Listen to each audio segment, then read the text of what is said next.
నేను వంట చేసుకునే గ్యాప్లో మా వాడు చేసిన దారుణం చూడంగానే నాకు నిజంగా మైండ్ పోయింది. ఏంట్రా అసలు ఎలా తీయాలరా బాబు వాటర్ క్యాన్లో నుంచి ఆడు బొమ్మలు అనుకుని ఎట్లా కొట్ట కుస్తీపడి బొమ్మలన్నీ తీసాను.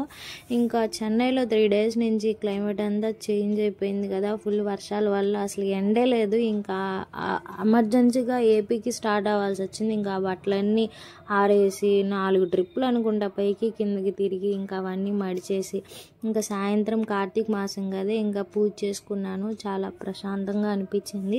ఇంకా మేమైతే కార్తీక మాసం అన్నాళ్ళు ఆ గుమ్మం ముందు దీపం అయితే పెట్టుకుంటామండి ఈవినింగ్ టైము. అండ్ ఇంకా నైట్ ఏపీకి అయితే స్టార్ట్ అయిపోయామండి. ఇంక ఇంటర్సిటీ బస్ బుక్ చేసుకున్నా. ఇంకా బస్ కోసం వెయిటింగ్. నిన్న ఒక ఇన్సిడెంట్ చదివాను, నిజంగా చాలా అంటే చాలా బాధ వేసింది నాకు. హైదరాబాద్ టు బెంగళూరు వెళ్ళే బస్సు, కావేరీ బస్సు ఫ్రైడ్ ఇన్సిడెంట్లో 19 members, దాదాపు 19 members చనిపోయారంటండి. అసలు నిజంగా ఈ లైఫ్ ఎటుపోతుందో ఎప్పుడు ఏమవుతుందో ఎవరు చెప్పలేకపోతున్నాం.